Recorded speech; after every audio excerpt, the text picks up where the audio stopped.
कैसे हैं आप सब? पढ़ाई अच्छी चल रही होगी। आज के लेक्चर में बच्चों हमें नया चैप्टर स्टार्ट करना है, सिलिकॉन्स एंड फॉस्फाजीन्स। सबसे पहले तो आपको ये जानना है कि सिलिकॉन्स क्या होते हैं और फॉस्फाजीन्स क्या होते हैं। सिलिकॉन और फॉस्फाजीन एक तरीके के पॉलीमर हैं बच्चों, और किस तरीके के पॉलीमर हैं? इनऑर्गेनिक पॉलीमर इनको बोला जाता है। क्या बोला जाता है? Inorganic polymer. क्योंकि आपने जो ऑर्गेनिक पॉलीमर पढ़े थे उसमें सारा कंटेंट क्या था भाई? उसमें कार्बन है, उसमें हाइड्रोजन है, ठीक है। आपने भाई नंबर ऑफ कार्बन बदल गए, जैसे आपने पॉलीथीन को पढ़ा था, पॉलीप्रोपाइलिन को पढ़ा था, एक्रोनिल को पढ़ा था। तो आपने बहुत सारे पॉलीमर पढ़े थे जिसमें कार्बन और हाइड्रोजन का कंटेंट था और कुछ भी नहीं था। पर इनऑर्गेनिक पॉलीमर में क्या होता है बच्चों? कार्बन हो सकता है, बिल्कुल आर पार्ट हो सकता है, पर साथ में उसमें आपको ऑक्सीजन भी देखने को मिलेगा, उसमें सिलिकॉन भी देखने को मिलेगा, फास्फोरस भी मिलेगा, नाइट्रोजन भी मिलेगा, टिन भी मिलेगा, लेड भी मिलेगा, बोरोन भी मिलेगा। तो ये सारे एलिमेंट्स, और साथ में जो भाई क्लोरीन भी हो सकता है, ये सारे सब कुछ हो सकते हैं जो कि मिल के क्या बना लेते हैं बच्चों? इनऑर्गेनिक पॉलीमर बनाते हैं। अब जो अगर हमने ऑर्गेनिक पॉलीमर बना लिए थे, क्या बना लिए थे बच्चों? ऑर्गेनिक पॉलीमर हमने बना लिए थे, तो इनऑर्गेनिक पॉलीमर बनाने की क्या ज़रूरत पड़ी थी, या फिर हम इसको क्यों पढ़ रहे हैं? अगर इनऑर्गेनिक पॉलीमर हमारे काम का नहीं होता तो हम उसको पढ़ते भी नहीं, तो ये हमारे काम के होंगे, तभी हम इनको पढ़ रहे हैं। तो अब देखो, आपको कंपैरिजन करना है भाई, ऑर्गेनिक पॉलीमर में क्या है और इनऑर्गेनिक पॉलीमर में क्या चीज़ें होती हैं। ऑर्गेनिक पॉलीमर, एक तो ये डिफरेंस हो गया भाई, इसमें कार्बन हाइड्रोजन कंटेंट है, और इनऑर्गेनिक में मैंने अभी बता दिया कि उसमें क्या क्या होता है। और क्या बच्चों, अगर आप यहाँ पे देखें तो जो कार्बन होता है, क्या है बच्चों? जो कार्बन होता है उसकी वैलेंसी सिर्फ 4 तक ही रहती है, सिर्फ 4 रहती है। पर इनऑर्गेनिक में अब यहाँ पे तो ट्रांजिशन एलिमेंट भी हो सकते हैं जो कि बहुत अलग अलग तरीके से वैलेंसी शो करते हैं। एक ऑक्सीडेशन भी स्टेट शो कर सकते हैं, मतलब वो मैक्सिमम 1 से लेके 8 तक जा सकते हैं। 1 से लेके कहाँ तक बच्चों? 8 तक। और एक ही एलिमेंट कई सारी वैलेंसी शो करता है, ऐसा है कि नहीं है? और आप अगर इनऑर्गेनिक जो आपने पॉलीमर हैं उनकी अलग अलग रिएजेंट से रिएक्टिविटी है, और उनकी जो अगर आप उनको किसी सॉल्वेंट में डिसॉल्व करते हैं तो उनकी सॉल्युबिलिटी अलग अलग है। तो ये सारी चीज़ें इनको ऑर्गेनिक जो अपने पास पॉलीमर हैं उनसे अलग बनाती हैं। कैसे? एक तो जो इनऑर्गेनिक पॉलीमर बनते हैं बच्चों, वो हाई टेम्परेचर पॉलीमर बोले जाते हैं। हाई टेम्परेचर पॉलीमर क्यों? क्योंकि हाई टेम्परेचर रेंज तक स्टेबल रहते हैं, इनकी जो फ्लेक्सिबिलिटी है वो बहुत ज़्यादा होती है। फ्लेक्सिबल किसकी रेंज में बच्चों? टेम्परेचर रेंज में बहुत ज़्यादा फ्लेक्सिबल है, स्ट्रेंथ बहुत बढ़िया है। समझे कि नहीं समझे? तो ऑर्गेनिक पॉलीमर की जगह पे जहाँ पे भाई बहुत ज़्यादा टेम्परेचर है, वहाँ पे तो ऑर्गेनिक पॉलीमर नहीं टिक पाएगा। तो फ्लेक्सिबिलिटी देखी जाए, उनकी हार्डनेस देखी जाए, उनकी स्टेबिलिटी देखी जाए, उनकी टेम्परेचर रेंज देखी जाए, तो हम इनऑर्गेनिक पॉलीमर्स को प्रेफर करते हैं। तो उसमें हमें 2 चीज़ें पढ़नी है बच्चों, सिलिकॉन्स के पॉलीमर पढ़ने हैं और फॉस्फाजीन्स के पॉलीमर हमें पढ़ने हैं। सबसे पहले बच्चों हम सिलिकॉन्स को पढ़ेंगे, तो सबसे पहले तो हमें उसका मोनोमर देखना पड़ेगा कि उसका मोनोमर क्या है। क्या उसको बार बार मल्टीप्लाई करेंगे तब जाके उसका क्या बनने वाला है? पॉलीमर बनने वाला है।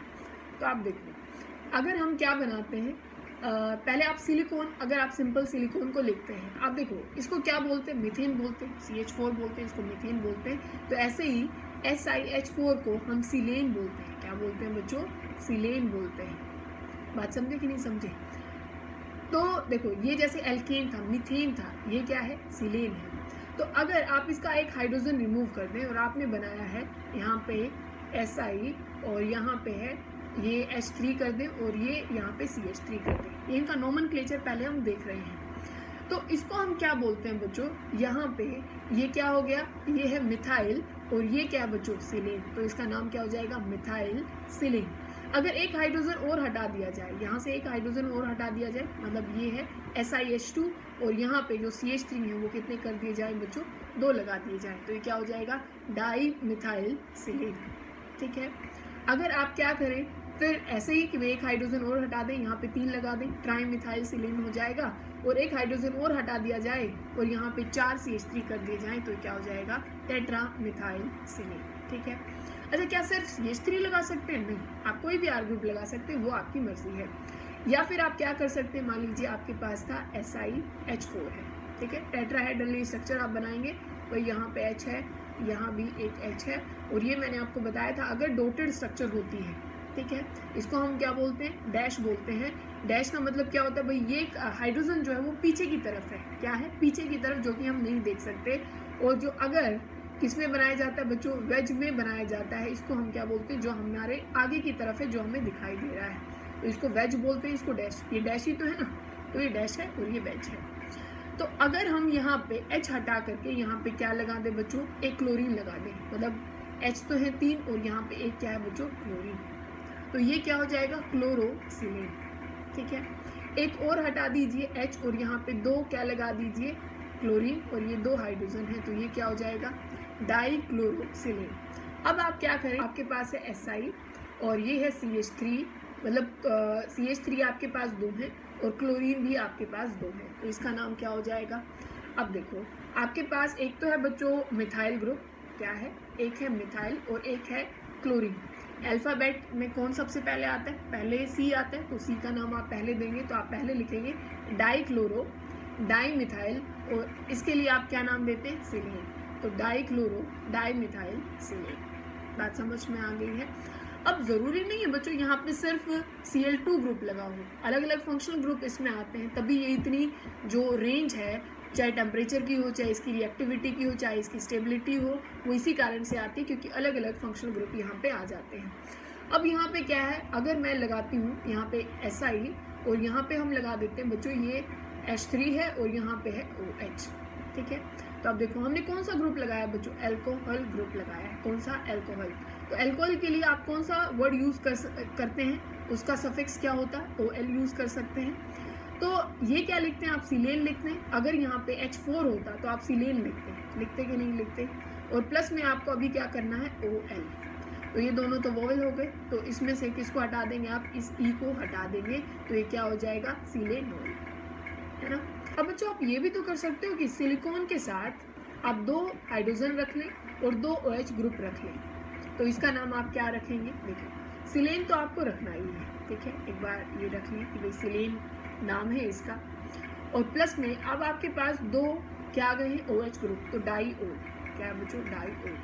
अब देखो, अब आप अगर आप इसका नाम ये लिख दें भाई, इस E को ना काटते हुए और सीधा लिख दें भाई, इसके साथ जोड़ दें डाइओल, ऐसा नहीं करना है बच्चों, ये तो इसका प्रीफिक्स है, प्रीफिक्स को जो अल्फ़ाबेट ऑर्डर है उसमें काउंट किया भी नहीं जाता है। तो अब की बार भी 2 वोवेल हम ये मानेंगे कि एक ही साथ है, इसलिए ई को भी काटा जाएगा, तो ये नाम क्या हो जाएगा बच्चों, सिलेन डाइओल, ठीक है। ई को काट देंगे हम और ये क्या हो जाएगा, ये AN और ये डाइओल। अगर यहाँ पे 3 OH आ जाएं तो आप क्या बोल देंगे इसको, यहाँ पे डाई की जगह क्या आ जाएगा, ट्राई आ जाएगा, और इस हाइड्रोजन को बिल्कुल ही हटा दें और OH ग्रुप क्या आ जाएं बच्चों, 4 आ जाएं, तो आप इसको क्या बोल देंगे, टेट्रा। ये सिलेन तो रहेगा ही, और यहाँ पे क्या आ जाएगा, डाई ट्राई की जगह पे क्या आ जाएगा, टेट्रा, ठीक है। आसान है, कोई मुश्किल बात तो नहीं है। अब एक बात और देखो, अगर मैं ऐसे बनाती हूँ भाई, आपके पास है CH3 और यहाँ पे है O और यहाँ पे है CH3, ये कौन सा ग्रुप है बच्चों, ईथर ग्रुप है, ईथर है ना। तो ऐसे ही अगर आप सिलेन में लगाएं तो यहाँ पे आप क्या करेंगे भाई, SiH3 और यहाँ पे है O और यहाँ पे भी आपने लगाया SiH3, ठीक है। तो इनको क्या बोलते हैं हम, सिलोक्सेन इनको बोला जाता है, क्या बोला जाता है बच्चों, सिलोक्सेन्स, ठीक है। अब देखो, पर यहाँ पे तो 2 SI पार्ट है ना, तो यहाँ पे तो 2 ग्रुप हैं, तो ये क्या हो जाएंगे, डाइसिलोक्सेन। यहाँ पे कितने हैं, 2 है ना, तो डाइसिलोक्सेन। आप सब सोच रहे होंगे कि ये पॉलीमर कैसे बनेंगे, तो बच्चों अभी वो हम देखेंगे, पहले नाम रखना तो ज़रूरी था, अब नाम ही नहीं पता होगा तो फिर हम आगे पढ़ेंगे क्या। अब देखो, आपने ये स्ट्रक्चर बनाई, आपको ये पता लग गया होगा कि भाई ये कैसे आया, कि हमने यहाँ पे एक यहाँ पे OH ग्रुप लगा ले और एक यहाँ पे है बच्चों CH3 ग्रुप और एक यहाँ पे है OH ग्रुप, इसमें कोई गड़बड़ नहीं है ना।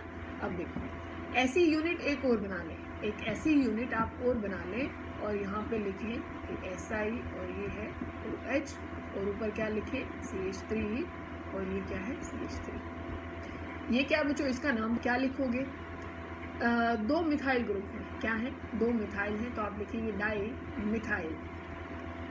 और वैसे आप क्या लिखते हैं, सिलेन लेते हैं, कौन सा पार्ट लेते हैं बच्चों, सिलेन है, और इसमें अब डाइओल आया हुआ है, डाइओल आया हुआ है, तो ई को हटा दीजिए और यहाँ पे डाइओल लगा दीजिए, तो डाई मिथाइल सिलेन डाइओल, ठीक है। अब देखो ये पॉलीमर कैसे बनेगा, ये तो इसका मोनोमर था, इसका पॉलीमर कैसे बन जाएगा बच्चों, आपको साफ साफ दिख रहा होगा कि यहाँ से पानी निकाल दो, ये H2O, जैसे ये H2O यहाँ से बाहर जाएगा तो आपस में इनकी क्या बन जाएगी बच्चों, ये एक ऑक्सीजन यहाँ पे रह जाएगा, तो ये बॉन्डिंग इनकी बन जाएगी, है ना। तो अब ध्यान से मुझे ये देख के बताओ, और देखो यहाँ से भी तो यहाँ पे भी कोई और यूनिट आएगी इस तरफ भी, तो ये यहाँ से H2O फॉर्म में जाएगा, मतलब ये ऑक्सीजन यहाँ पे बॉन्डिंग रह जाएगी, और सेम यहाँ पे भी होने वाला है कि नहीं है। तो अभी हम यही तो बोल रहे थे ना कि अगर भाई ये क्या है, Si है और ये H3 है और यहाँ पे ऑक्सीजन है और ये SiH3 है, तो यही तो क्या है बच्चों, पॉलीमर है। तो इनको हम ऑर्गेनो सिलिकॉन पॉलीमर भी बोलते हैं, या इनको पॉलीसिलोक्सेन भी बोला जाता है, ठीक है बच्चों। तो यही तो देखो ये बॉन्डिंग आई कि नहीं आई, तो इसीलिए हम इनको क्या बोल रहे हैं, पॉलीसिलोक्सेन या फिर ऑर्गेनो सिलिकॉन पॉलीमर बोला जाता है।